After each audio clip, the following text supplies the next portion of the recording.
আল্লাহর বান্দা বোতল খুলে দেখে দুধ বোতলে আল্লাহর পছন্দ আদায় করলো। আল্লাহ, আমি গুনাহগার গোলাম, মদের বোতল আমার হাতে ছিল, উমরের কাছে আমি ধরা পড়ে যাব, এই জন্য বলেছিলাম আমার বোতলে দুধ। এরপর নিয়ে গেল তোমার দরবারে, আমি তওবা করলাম।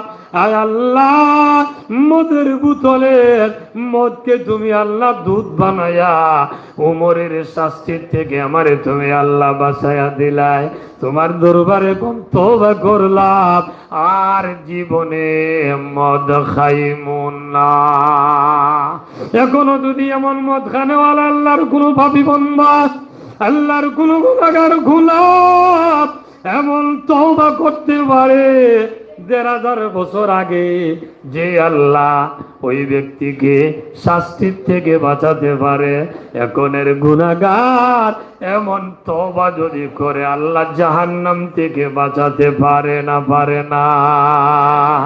কিন্তু শর্ত হলো তুমি তওবা করা লাগবে শবে বরাতের রাত্রের আগে আগে, নিসফে শাবানের রাত্রের আগে আগে।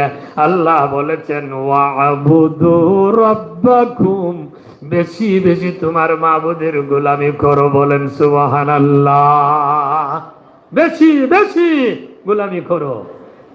এই বেশি বেশি গোলামিটা আমরা রমজান মাসে করি।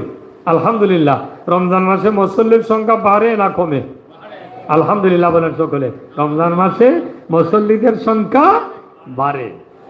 তো এই মাসটা ট্রেনিং এর মতো মাস, আমরা যেন বেশি বেশি গোলামি করতে পারি, বেশি বেশি নামাজ পড়তে পারি, রোজা রাখতে পারি, হজ করতে পারি, উমরা করতে পারি, যাকাত দিতে পারি, আল্লাহর কোরআনের তিলাওয়াত করতে পারি, আল্লাহর নামের জিকির আজকার বেশি বেশি করতে পারি।